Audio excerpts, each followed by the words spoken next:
Et salut tout le monde, bienvenue sur ma chaîne Lorenzo High Tech, comme c'est dans le titre. Aujourd'hui on va parler de Motorola, parce que oui, Motorola aujourd'hui a annoncé un nouveau smartphone entrée de gamme à 259 €, c'est le Motorola G32. Aujourd'hui du coup je vais vous parler de ce nouveau smartphone, mais avant de commencer la vidéo, si vous êtes toujours pas abonné à ma chaîne YouTube, abonnez-vous, elle est 100% high tech. N'oubliez pas d'activer la petite cloche de notification pour être notifié lorsque je publie une vidéo, et aussi à ma page Instagram Lorenzo High Tech, je donne souvent des informations, des promotions, tout ça en story. Et maintenant c'est parti. Du coup on commence par le design. Alors ce que je peux vous dire c'est qu'on a un smartphone plutôt classique, plutôt sobre. On a l'habitude de voir un tel design chez Motorola dans les smartphones entrée de gamme. Maintenant on aime ou on n'aime pas, ça c'est une question de goût. Maintenant on va rentrer dans les caractéristiques de la face avant. On a une diagonale de 6,5 pouces avec une définition Full HD+, la technologie d'écran, on est sur du LCD accompagné d'un taux de rafraîchissement de 90 Hz. Ensuite, concernant la caméra frontale, on est sur du 16 mégapixels et concernant la sécurité, on a un capteur d'empreinte qui est sur la tranche du smartphone. Du coup, tout de suite, ce que je peux vous dire par rapport aux caractéristiques de la face avant, c'est qu'on a des caractéristiques plutôt basiques. Bien entendu, on est sur un smartphone entrée de gamme, donc il ne faut pas s'attendre à des caractéristiques dignes d'un smartphone haut de gamme. Par contre, ce que je peux dire tout de suite, c'est qu'on n'est pas non plus sur les meilleures caractéristiques qu'on peut retrouver sur un smartphone entrée de gamme à ce tarif. Par exemple, à ce tarif, on a maintenant la plupart du temps des écrans quand même AMOLED avec du 90 Hz. Là on est bloqué sur du LCD. On a aussi souvent un capteur d'empreinte qui est sous l'écran. Là ils ont décidé de le mettre sur la tranche du smartphone. On va pas se le cacher. De mettre un capteur sur la tranche du smartphone, ça coûte beaucoup moins cher que de le mettre sous l'écran. Maintenant, bien entendu, il ne faut pas être trop exigeant, ça suffira largement pour faire des recherches sur internet, aller sur les réseaux sociaux et pourquoi pas faire des petits jeux vidéo.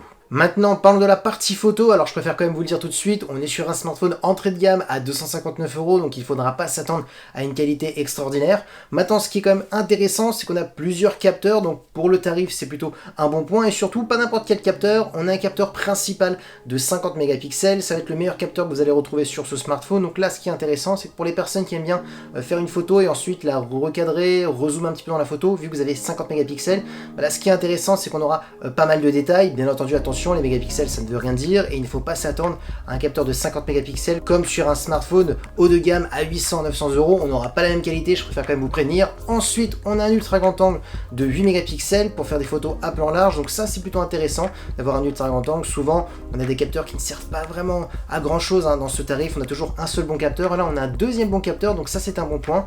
Et ensuite, comme troisième capteur, on est sur un macro de 2 mégapixels pour faire des photos d'objets ultra près.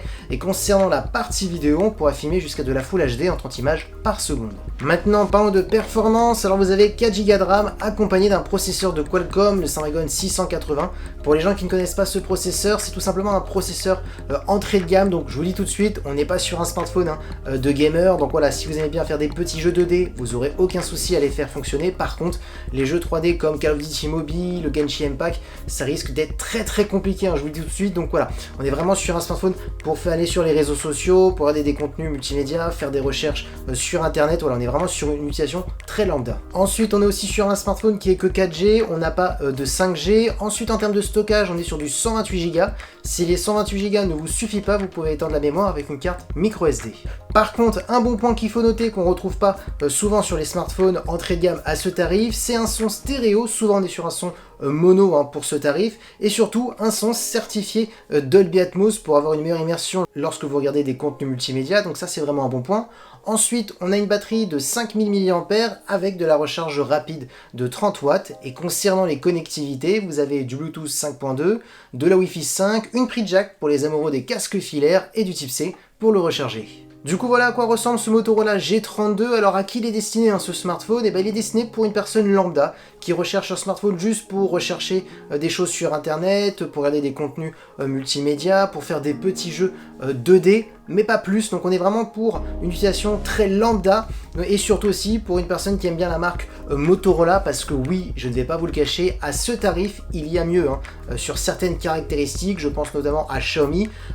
Motorola a lancé ce Motorola G32 pour concurrencer le Xiaomi Redmi Note 11, et là je vous cache pas que oui, le Xiaomi Redmi Note 11 est bien au-dessus par rapport à ce smartphone. Donc voilà, on est vraiment sur un smartphone intéressant, mais bien entendu il y a mieux quand même, on va pas se le cacher, sur le marché. Donc voilà, il faut vraiment être fan de la marque Motorola et d'avoir une utilisation très lambda pour acheter ce smartphone.